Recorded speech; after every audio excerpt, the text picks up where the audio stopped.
All right, cool. I call my wife Atlantic.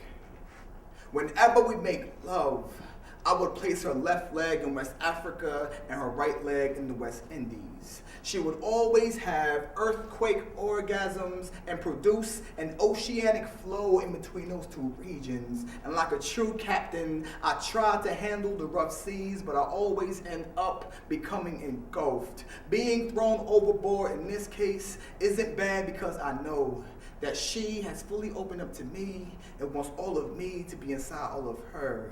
You see, these waters don't contain the saline taste as other waters, but an actual demerara taste that gives me instant cavities when invading my mouth. Cleansing all of my skin, I feel so pure and like a new man once I reach land again. You see, my wife always reminds me of why I married her.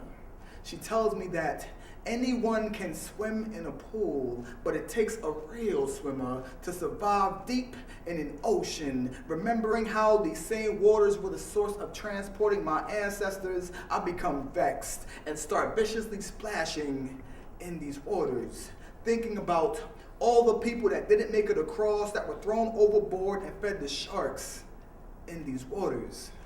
I then think again about how grateful I am to be in these waters that my ancestors once were. So with the spirits of my forefathers and foremothers, I stay afloat, showing her that with this power, I plan to give it all of my might to survive in these waters.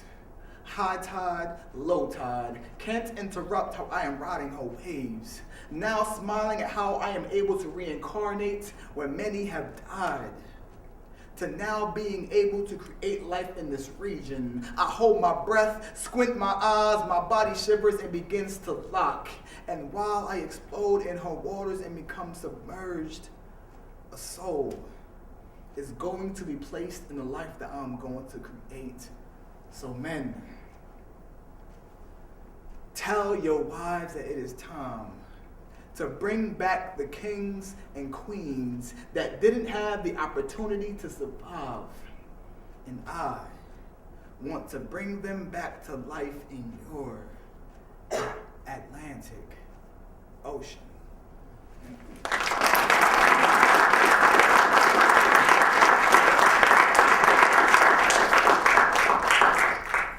Questions, comments, critiques?